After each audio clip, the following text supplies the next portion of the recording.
पूर्णियापुर प्रखंड के महाराजपुर पंचायत के रानीबारी चौक के समीप कब्रिस्तान का रास्ता को लेकर पूरा गांव एक तरफ है और एक व्यक्ति मोहम्मद महबूब आलम के अड़चन के कारण मामला पुलिस तक पहुंच गया है। इस संदर्भ में स्थानीय लोगों ने कहा कि उन लोगों ने कब्रिस्तान की रास्ता को लेकर 9 डिसमिल जमीन खरीदी थी, किंतु महबूब आलम सब कुछ जानते हुए इसमें झमेला उत्पन्न कर रहा है और सरकारी कर्मचारी और अधिकारी भी उन लोगों की बातें नहीं सुन रहे हैं, जिसके कारण विवाद और बढ़ता जा रहा है। इस संदर्भ में महबूब आलम ने कहा कि उनकी मकान दुकान को गांव वालों ने जबरन तोड़ दिया। वे वीडियो बना रहे थे तो उनका मोबाइल भी छीन लिया गया। इसी कारण मामला आगे बढ़ गया है। हमें कॉन्स्टिट्यूशन और संविधान पे भरोसा है और इसके लिए मैं डरता नहीं हूँ।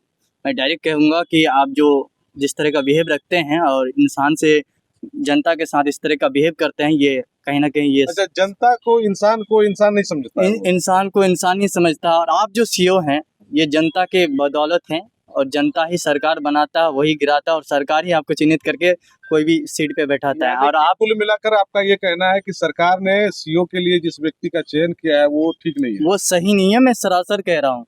और इसके लिए मैं माननीय हमारे पूर्णिया के एसपी सीटी सहरावत महोदय से मैं रिक्वेस्ट करूंगा कि इसकी जांच होनी चाहिए, स्पष्ट जांच होनी चाहिए।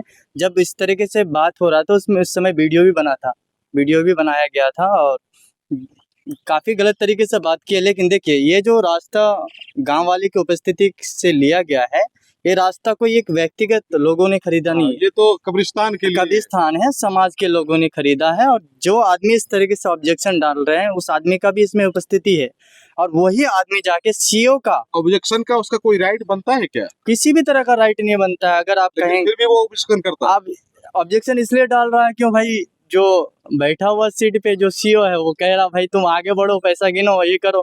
देखो ये देखिए, ये तो भ्रष्टाचार फैला हुआ है, इस चीज को तो मानते ही हैं। क्या नाम है तुम्हारा? मेरा नाम गुलफराज आलम। कौन सी जगह है ये रानीबाड़ी चौक है।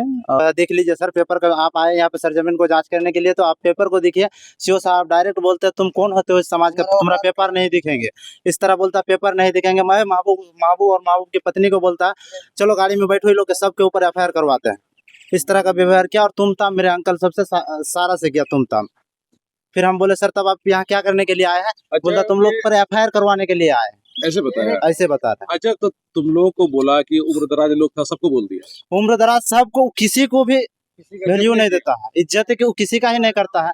उसके आगे कोई नहीं है, बुजुर्ग हो या कोई भी उसके आगे नहीं है। चाहे कि वो 95 साल का हो, 100 साल का, 100 साल का हो, किसी का भी इज्जत नहीं है उसके आगे। तो तुम लोग उनके हमारे समाज के प्रतिनिधि मुखिया जी को भी बोलता तुम इस पंचायत को चलाते कैसे हो, तुम चलाने का लायक हो इस पंचायत को। इस तरह का भी व्यवहार हमारा मुखिया जी से किया है। कब्रिस्तान के लिए आप लोगों ने रास्ता लिया था, तो बनाने में भी क्या दिक्कत हो रही है? देखिए, ये जमीन जो है साबिद अली के नाम से है। साबिद अली का 4 पुत्र है, मुस्लिम, नईमुद्दीन, तस्लीम और याशीन। तो नईमुद्दीन से हम लोगों ने नईमुद्दीन के अंश से 9 डिसमिल जमीन कब्रिस्तान के लिए लिया। महबूब आलम ने क्या किया कि नईमुद्दीन जो है अपनी पत्नी अनवारी खातून और महबूब आलम को 18 डिसमिल जमीन खाता 700 खेसड़ा 1587 से दिया था। महबूब आलम ने क्या किया कि 18 का 18 अपने पत्नी को लिख के दे दिया। उनका उतना हिस्सा बनता था? नहीं, उनका 9 ही डिसमिल। जब दो, सर एक बात बताइए, 2 आदमी के नाम से है 18 डिसमिल, एक महबूब आलम और दूसरा अनवारी खातून को, तो कहां से कहां का राइट्स बनता है कि 18 का 18 महबूब लिख देगा? अच्छा, केवल 2 आदमी के नाम से है और बहुत बराबर लिखा, बहुत हिस्सा बराबर है। महबूब आलम ने फर्जी तरीके से गलत करके अपने पत्नी को लिख दिया। लिखने के पश्चात वो सीईओ साहब को अपने पैसे के दम पर जो है ऑर्डर करवा लिया है। ऑर्डर कराने के बाद जो है मोटेशन में लगाया, हम लोगों ने अपोज किया। तो सीईओ साहब यहाँ आए तो हम लोग का पक्ष जाने बिना यहाँ के ग्रामीण को जो है भला बुरा कहने लगे, सबको तू ताम कर तड़ाक से बात किया।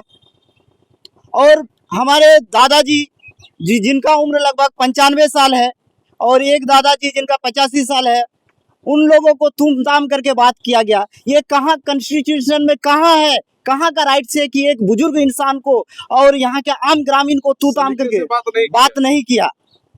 और दूसरा काम इन्होंने क्या किया कि जो वादी को यानी महबूब आलम को और उनकी पत्नी को सीईओ अपना गाड़ी में बैठाकर ले जाके थाने में जो है बिना महिला गार्ड के, उसमें महिला गार्ड नहीं था, महबूब आलम को आगे पीछे शाहनारा खातून यानी उनकी पत्नी को और एक गार्ड को पीछे बैठा के ले गया। तो यहाँ कहाँ कॉन्स्टिट्यूशन में लिखा हुआ है कि बिना महिला गार्ड के कोई सीओ साहब थाना में ले जाके आवेदन दिलवा देते हैं? तो नहीं हुआ कि सीओ साहब जांच में आए थे तो आप लोगों से कोई बदतमीजी हो गई? हाँ, हम लोग से बदतमीजी किए, यहाँ तक कि आप लोग भी कुछ बोले थे क्या? नहीं, हम लोग कुछ नहीं बोले, यहाँ तक कि हमारे मुखिया पुत्र सरफराज आलम को भी तुम ताम करके बोला तुमसे पंचायत नहीं संभलता है, तुम इस्तीफा दे दो। ऐसा बदतमीजी किया गया है। देखिए, आप लोग सीओ साहब के जो व्यवहार है उससे काफी दुखी हैं। बहुत दुखी है। निलंबित किया। हम चाहते हैं सरकार से और मंत्री दिलीप जायसवाल जी से हम आग्रह करना चाहेंगे कि ये आपका न्यूज है उन तक पहुंचे और ये संजीव कुमार जो क्रूर सीओ साहब है इनको जल्द से जल्द बर्खास्त किया जाए। मैं एक बात सीओ के लायक नहीं है, ये सीओ के लायक है ही नहीं। और ये जो सोचिए कि एक परिमार्जन वगैरह सब करने में ये 10,000 12,000 का जो है डिमांड कर देते हैं। ऐसा डिमांड करता है पैसा का? अच्छा, ठीक है, पैसा का जो डिमांड करता है, ये बात बताइए कि ये कब्रिस्तान के लिए आप लोगों ने रास्ते के लिए जमीन खरीदा है? हाँ, ये हम लोगों ने सभी समाज ने मिलकर रास्ते के लिए कब्रिस्तान के लिए जमीन खरीदी। नहीं बताया आप लोगों सब उसको सारा साक्ष्य हम लोगों ने दिया कि देख लीजिए A to Z, जहाँ से नईमुद्दीन ने जो लिखा है अनवारी खातून और महबूब आलम को बताया होगा ना कि सर पूरा समाज मिलके खरीदा है। पूरा समाज वहाँ स्टेटमेंट दे रहे हैं, लेकिन वो किन्हीं का नहीं सुनते हैं, सिर्फ महबूब आलम और उनकी पत्नी का सुनते हैं। क्या बात खास बात है जो खाली उन्हीं का सुना? अब वही सीओ साहब ही बता सकते हैं क्या खास रिलेशन उनसे, वही बता सकते हैं। गाँव के किसी का नहीं सुन किसी का नहीं सुन रहे हैं, एक आदमी का पूरा वही कि हाँ उनको उठा के ले जाके जो है थाना में आवेदन करवाते हैं। क्या केस करवा दिया? हाँ, केस हम लोग पर 15 लगभग जो 10 से 12 आदमी पर आवेदन डलवाया गया है। इसके नाम केस किया है, इसका नाम बूढ़ा भी आरोप क्या लगाया है? लूटपाट। आरोप की लूटपाट किया गया, मेरा दुकान को तोड़ा गया। धमकी दिया रे।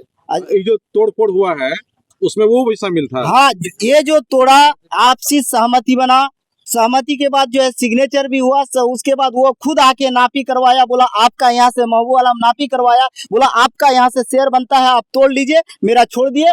तो उसी अनुसार हम समाज ने मिलकर उनका हिस्से का छोड़ दिया। आप ये टीना जो देख रहे हैं वो उनके शेयर का है। यहाँ देखिए हम लोगों ने पिलर भी लगाया, डाल के नापी करके बाइजप्ता आम सहमति से हम लोगों ने काम किया। उसमें वो भी सहमति में वो भी सहमति है, बाइजप्ता वीडियो में उनका वो तोड़ा, वो भी एक हथौड़ी मारा है। देखिए सर, जमीन ये जो है लगभग 7-8 साल से हम खेती बाड़ी कर रहे हैं, प्लस दुकान भी जो है वो दुकानदारों से जो है एग्रीमेंट मेरा भी किया हुआ और हम तनख्वाह भी ले रहे थे। और ये लोग जो है 5 तारीख को अचानक जो आके घर को मेरा तोड़फोड़ करने लगा। उसमें आप भी तो तोड़? हाँ, तोड़ने के समय में हम गए थे तो उससे पहले जो है मेरा बेटा जो है यहाँ पर वीडियो बना रहा था, वो मेरा बेटा से जो वीडियो जो मोबाइल छीन के तोड़ दिया। तब हम मजबूर होके वीडियो बनाने के लिए तब हम वहाँ गए। जब हम गए वहाँ तब हमारा चारों तरफ से वीडियो बनाया, हम भी कुछ बनाए। मोबाइल दिया आपका?